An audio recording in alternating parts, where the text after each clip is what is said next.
Milan, Milan, Milan. Come on up close, baby, and take a seat down front. This one's for you.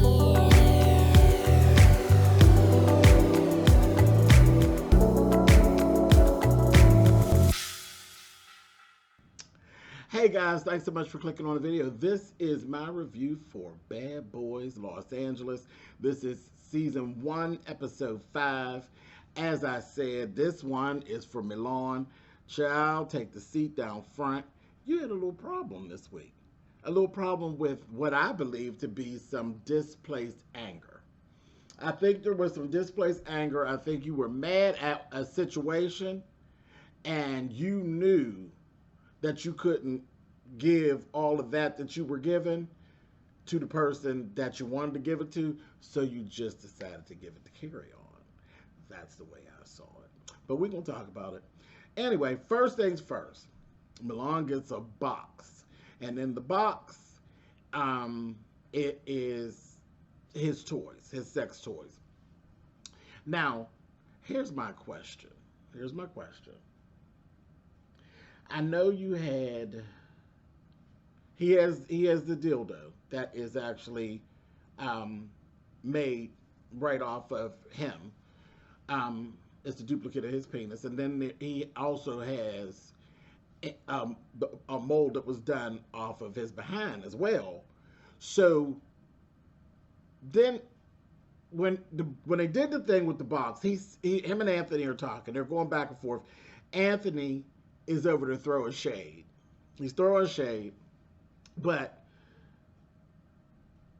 he said he was going to give all of the gay boys the dildo, and then he was going to give the boys what he referred to as a pocket puss. Now, okay, maybe I should have just looked it up and seen, do you actually have a pocket puss that's actually put together from something else that has been molded from, or is it your rectum mold that you're actually giving the boys? Now, let me look while we here. Let me see. Let me go find Milan's stuff.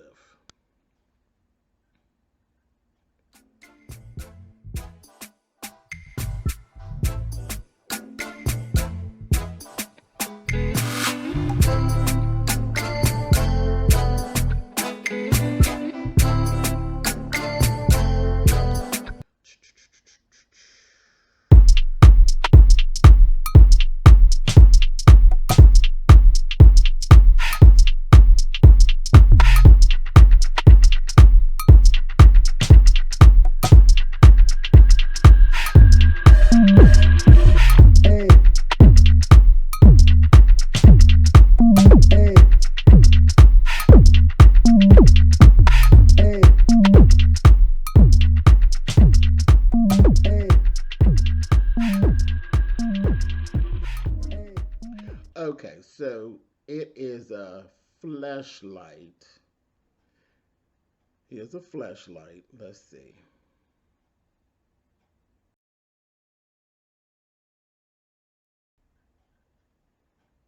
Okay, so it says Milan's male masturbator will have you singing its praises molded from the man himself.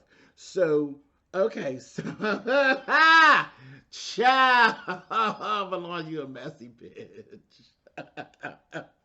Okay, so I wanted to check that just to be sure, because so basically we went through all this stuff that we went through with these boys and all of this us against them stuff. And are you telling me that you're going to give them a free duplicate of running up in you? Girl, that girl.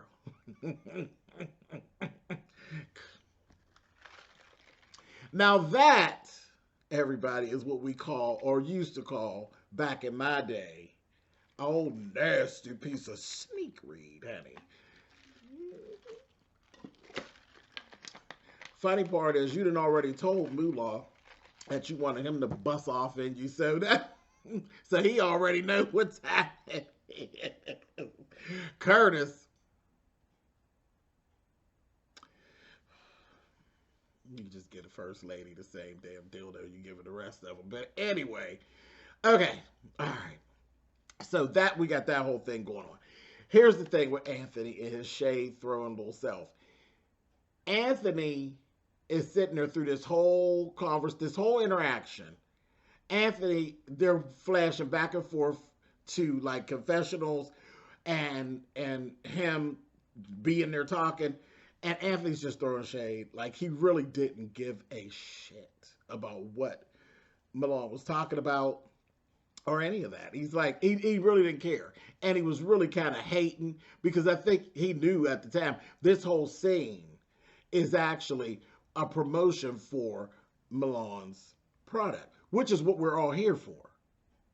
Which is what we're all here for. So in that scene, Anthony, my dear, you did come off as a hater. You were hating. And you're like, I don't know about, I could use this, but I don't know about, it's Malone's penis.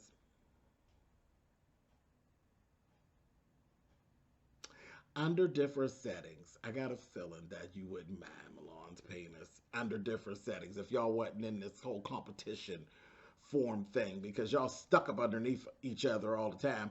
I think y'all are cool, and I don't think that it would be so disgusting to you if it was under different circumstances. I'm just going to leave that there. Malone's shady, and he threw shade right back. He sensed the shit because he's an old bitch too. He an old bitch just like me, and he know when you shade him, and he knew that Anthony was being shady, so he gave Anthony very much of. He says, "Yeah, this is why I make more money than you." I said, "Oh, shady, honey." That's this is nice, nasty shade, nicety, if you will. Shout out to Miss Chalet. It's that type of shade, honey. This is cool. This shade is all right. It doesn't turn really into too much of anything. We can live with this. We can stomach this. But this was definitely a shady scene. And Anthony was the one that was put in the scene because, hell, he needed somebody to talk to. He needed somebody to get his advertisement out. And who else in the house would he talk to other than Anthony? Well, the truth of the matter is, y'all could have actually put him with Dylan to have this conversation, but that's a different show because Dylan. Listen, y'all just pay attention to Dylan whenever Malone is around. He's a little enamored, honey. That might have ended up with somebody up against the wall, child in the corner, getting it, honey. So, nah, Anthony was the best one because then we could get some shade and get some reality bad boy stuff. Yeah, if we dealt with Dylan, honey, Dylan might have ended up, honey, getting her life. Anyhow, anyway, that was all right. That was a cool scene. It was okay. It was fun shade. It was cool. Moving on, but yeah, Anthony, you was hating. You was hating, and Malone, you was advertising. Cool. Moving on. Now, really, okay, they're getting everybody up so they can go to the lay the tracks for the song. So they're getting everybody up. Relly cares absolutely less about making the song. And he has said that like, I don't like no song with these people, this, that, and the other. And I'm like, really?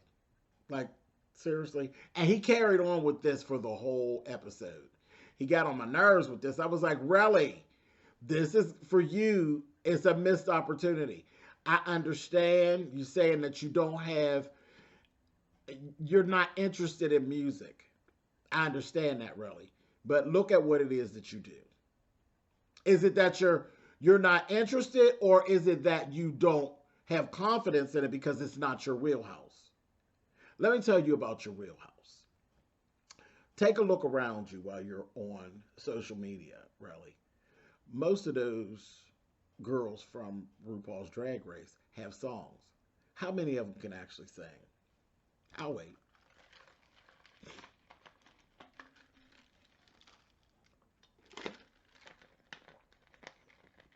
It just is what it is.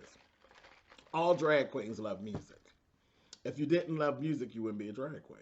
That's part of the job, is performing arts and you performing music. So we mostly all love music. Um, some people are talented at music, some people are not. Me, I'm not a singer. Though I love music, I'll make music, but I stay in my lane. Even if you're not a great singer, there's a lane for you when it comes to music. Music is universal. So listen to me and listen to me good, really. Don't ever pass up this type of situation again, really, because even if you're not interested in music, even if you don't think you're going to be the best, and no, you're not going to be the best because some of these people in this room do music. Gutta does music, Moolah does music, Curtis does music, Milan does music, um, Carry On does music. You understand? But you need to take on what Anthony took on. Anthony knows he's not the most talented person in the room as pertains to music, but he's going to jump on the wave. And then you're surrounded with people who are going to help you. They're not going to let you embarrass yourself while embarrassing them. Do you understand what I'm saying? So you messed up a perfect opportunity. You may actually unleash something in you that you don't even know about. It's all about taking advantage of what is put in front of you. You had a great opportunity for growth put in front of you, and you acted like a bitch. And you were clowning for the camera. So you were winning and losing all at the same time. Yes, your antics on this episode gained you airtime, but what did you lose in the process? What did you lose in the process? The song they cut end up being the theme song to the damn show. Really. As long as people talk about the show, they'll talk about the song. You're a part of the song. They'll be talking about you. See where I'm going? You know I love you, but I'm going to beat you up when you need to be beat up. And for that, my dear, you need to beat up. You screwed yourself on this one. On this one, you went with, I'm going to be a drama queen, and you missed out on a really good opportunity to do something that will benefit you going forward. So you screwed that up, really. Anyway, so in the midst of Relly and all of his foolishness, Relly was flirting with Milan. We had this whole thing with Relly flirting with Milan. He's like, well, can you can I wear your necklace? He said something about the necklace and the necklace being $7,000. And he's like, can I wear your necklace so I can feel gangster? I was like, child, there's nothing about Milan that's gangster. Now, you put the necklace on to feel pretty, because it is a gorgeous necklace. But I don't know about that little gangster thing, child. Stop that playing. Anyway, so he goes, and there's a whole production for him putting the necklace on him, baby. He gets over there, he gonna slide up in between Milan's legs. And listen, it is what it is as pertains to Milan and his interaction with these folks in this house. Listen, he's pretty. That's just all there's to it. He really is a gorgeous creature. You can't take that away from him. The child been walking around this whole time with no drawers on. It's gonna be there. You're going to have it. It's a house full of boys. You're going to have it. It is what it is. So I wasn't surprised when it happened, but he slides down there between Milan's legs and he puts the necklace on him, honey, and Miss Relly was feeling her continence, honey. I said, okay, Relly.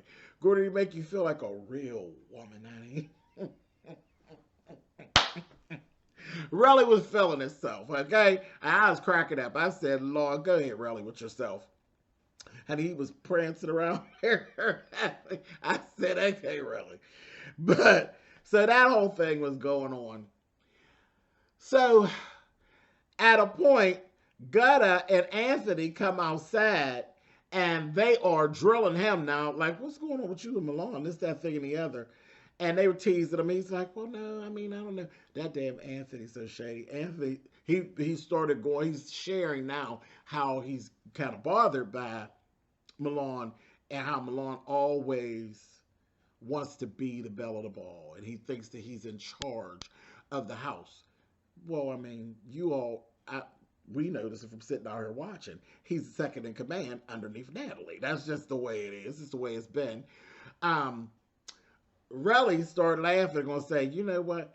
That would be in Milan. Would make a cute couple. He said it in his confession. We would make a cute couple. You can't take that away. We'd be a cute couple. Can you imagine that? The two that are running, two bad bitches that's running the house together. I said, can I say something?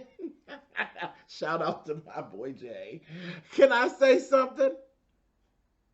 That position's already been filled, honey. Listen, the man of the house and the first lady are already together and running the house. So I'm sorry, dear, but you came too late. That position has been filled. Anyway, you go on and do what you want to do with Milan. But baby, Moolah and Curtis are the man of the house and the first lady. And up to this point, they have been running the house. They got y'all all up in a tizzy, telling you gays what to do. Who gonna hang with who gonna sleep where. Y'all been paying attention? Or have y'all not been paying attention? Oh yeah, they running the house. Running the shit out of y'all. Got y'all all in a tizzy and y'all stay in the tizzy and separated down the middle. So, there's that. Anyway, moving on. What I've been noticing, speaking of the first lady of the house, Curtis has reached a sweet spot. Curtis, in this episode, you can see, is actually enjoying himself. First of all, this is his wheelhouse. This whole making a song thing, this is his wheelhouse. So he's actually enjoying himself, and he's vibing very well with the other people in the group. Mostly Gutta. They high-fiving each other and dapping each other up and, oh, my little straight friend, this, that, and the other. And that's the funny part. Moolah or Curtis don't have no issues with Gutta. Because Gutta will give them what they want. Even if they, and this is the thing about Gutta. Gutta is the smallest and the most feminine thing in the house. So Moolah understands. You don't get any cool points for beating up Gutta. You know, if Gutta by chance whipped your ass, you understand? So this is where I'm sitting here watching this. Everybody knows what they're doing. Everybody knows what they're doing from the rooter to the tutor. Milan knows what he's doing. He knows he's playing both ends against the middle.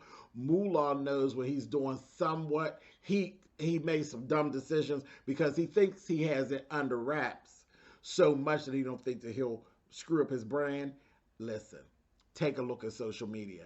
The people don't like Moolah very much. So he overshot his shot on that, and it's not working out. It really ain't working out all like that.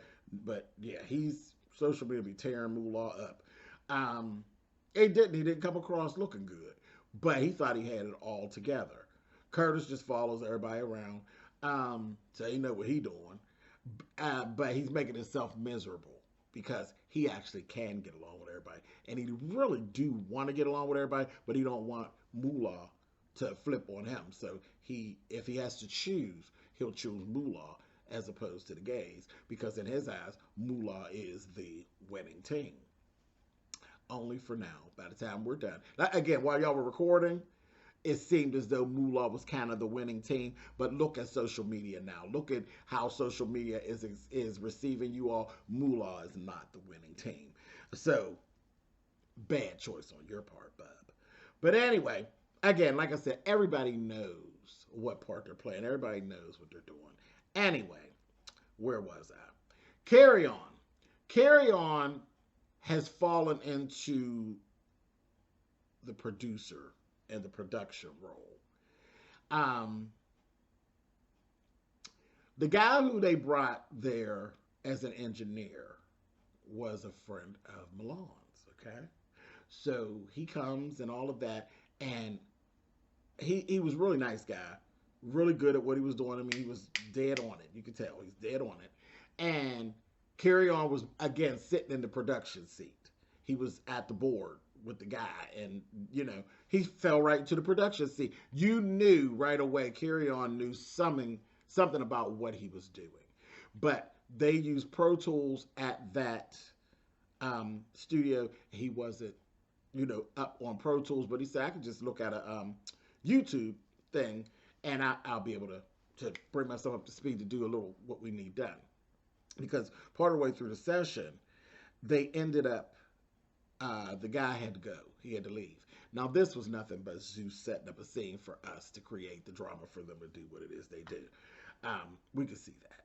Because no engineer is getting paid and getting up, leaving, and he doesn't even say, they might finish and their time is up that they've been paid for, or that they agreed to do it, and that be it. And they'll say, okay, well, we'll save it, and then that's it, and they roll out. But they ain't leaving, just getting up from the board and walking away and didn't save what's been done. Ain't no technician doing that. No engineers doing that like that. This is some TV shit. But okay, so he leaves, and Carry On saying, I can help, I could do, what I could do. Milan then goes at Carry On. It's like all this nastiness. And it's back and forth, back and forth. It turned into a whole production between Milan and Carry On. They going back and forth, calling each other. Milan is basically telling Carry On, don't nobody know you. You ain't nothing but a clout chasing weirdo. Nobody knows you. Nobody knew you until the whole argument with your dad. I said, oh, Jesus. So Milan went real low real quick. He went right into the whole thing about Kirk Franklin and all of that. And Milan was firing stuff at Carry On, and Carry On was firing stuff back at him. He was doing the Mouthy Queen thing, and Carry On was doing the Mouthy Queen thing right on top of it. Right back with him. I was like, ooh, okay. He told Milan's like, you're a pussy, and that's, of course, because Milan's fine with his femininity. He's fine with that, so of course he's going to throw that at Carry On, because that's been a whole situation. These people want you to say that you're gay and all of this. So he's like really hitting him, and baby, he turned back around there and told Milan, but you sell your pussy. I said, okay, you got to come up with something else for him, because again, what we're seeing, Carry On is the best of both worlds. He's dangerous. He is dangerous. If you have a boy who is not femme, like myself, is not on flame, but got the mouth like a bitch with a flame, best of both worlds, baby, and you got something to work with. Them two was going at it. Do you hear me? I was like, oh, girl, you ain't gonna roll him with your tongue, honey, y'all. And they was just going back and forth with each other, and then it came to this whole thing of Carry On saying that Milan was trying to get with him, and this, that, and the other, and I mean, it got ugly. Milan's like, my leg is messed up, so I really don't want to fight with him. He didn't grab the bottle. When Carry On got too close to him, Carry On's like, well, wait a minute. I was coming to get a drink. Now you got a bottle. See, now that's things are on a whole different level. Like, okay, I see you're willing to hurt me, so I'm going to have to hurt you now. And now it's to the dirt, Curtis also, I'm jumping backwards. Curtis had actually made a comment too when he was talking with Carry On, because Curtis, at a point they separated, and Curtis and Carry On were outside, and Carry On was like, you know how you do, child. When he's talking to Milan, child, my eyes got to dance, and I said, child, she gotta go love, honey. But Curtis, of all people, were out there trying to calm him down and everything. And I was laughing. I said, honey, where is the man of the house? Do the man of the house want you outside? Well, Carry On. Make a peace. Don't lose your peace. Make a peace, sis. Anyway, Carry On told him, listen, it's the disrespect. I know we're here to do a job. I'm going to try to hold on until we get home, but we're going to go back around to this, because it has to be addressed, period. But Curtis made some comments as well about Milan always trying to be like he is in charge of the house and all of that. I said, ooh, girl, they zooming in on you, honey. He always wants to be up front. Like Moolah wanted to go in the booth first, but Malone went in the booth first. So this is where, let me cover this right now. Where I said about the displaced anger, the displaced anger really had to do with how the engineer left and everything, and they just left him in a lurch.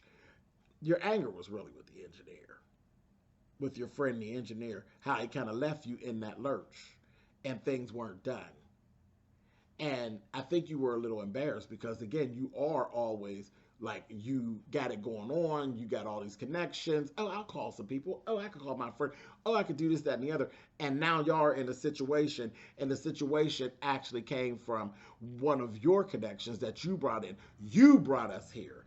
You brought us to this point. You got us in this lurch now. And I think you were embarrassed. I think you were embarrassed. And I think what you really wanted to give the engineer, you end up giving to Carry On, because you knew you couldn't give that shit to that engineer because he don't give a shit about you. You know, we cool, and I'm doing you a solid. You better not say no old left sideways shit. And you just don't. People don't piss off your production people. Don't do it, because you don't piss off your, if you piss off your production people, you don't produce. So I think it was a lot of misplaced anger, and I think Carry On caught it. But I think, you know how Carry On's eyes dance. When his eyes dance, you know you done made an enemy. So that was that. Then there was this whole thing, and they kept on going. They never stopped. There's this whole thing about Anthony. Anthony is just becoming more and more irritated with the whole Milan thing. And again, this time it was a piece of displaced anger.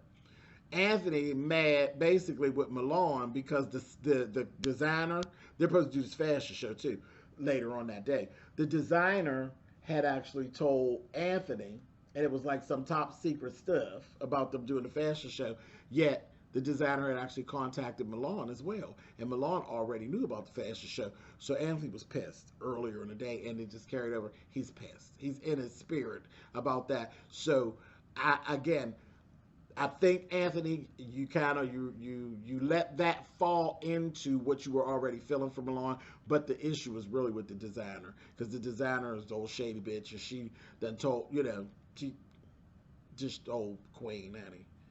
Oh, girl, this is a secret. Don't tell nobody, honey. But then this bitch done told 5 other people. So really, you done got mad at Milan, but you should be mad at seamstress cut, honey. That's just the way it is. But anyway. Okay, so, yeah, when they went back in after that little talk outside, all of this stuff just continued on. It was just ridiculous. It really was. But that whole, when Carry On dropped that bomb about, you were the first one that was trying to get at me, and then Milan throws back in his face, I stood up for you. And I'll never say nothing else about it again. This, that, and the other. I was like, oh, Lord. And child, Milan in that damn bottle, that liquor bottle, and then Carry On standing over there. I told y'all Carry On ain't right. Carry On said, I'll rip your earring out right now. I said, what kind of sadistic shit? You'll rip his earring out? So you want to cause slight pain that lingers on and leaves scars and more. See, Carry On, child, best of both worlds, honey. Listen. Oh, nasty piece of evil, mean, devilish bitch. Best of both worlds. I think I like him, honey. Anyway. Whew, okay. So Curtis and Milan get to the side, and they're talking. Here's Curtis trying to play peacemaker again. And he's just all grins. And he ain't got no problem with touching Milan and rubbing his shoulder and all this. I said, not you. Not you. What's going on? Wait a minute, Milan. Now, I got questions. Because they was teasing Relly. They said Relly didn't fall into like with you until after you beat his ass. And Relly's like, he didn't beat my ass. But, however, whatever. But when you went over there fighting on Relly, that's when Relly fell in with you. Now, Curtis, you done fell into like with Milan. You cool with Milan after he bust you in your mouth? Is that so? That's it, Milan. You giving the kids the wrong thing. You giving them your products and losing money, giving them your pain in your pocket, honey. where all you gotta do is just bust them in the mouth, honey, and they'll fall in love with you, child. So I'm just watching. I'm just watching. Anyway, moving on. So last thing, we're in the parking lot, and child in that parking lot, Milan just kept pressing Carry On's buttons. Kept pressing his buttons, kept pressing his buttons, kept pressing his buttons. And that Carry On was just getting just as evil. I said, child, let her alone, honey. Carry On was getting evil. You hear me? I said, oh, Milan, you something. This was a whole mess. It was a whole mess. It literally was a clusterfuck. It was a mess. And they're on their way to this fashion show. It's like, hello, y'all need to change this energy and get things together.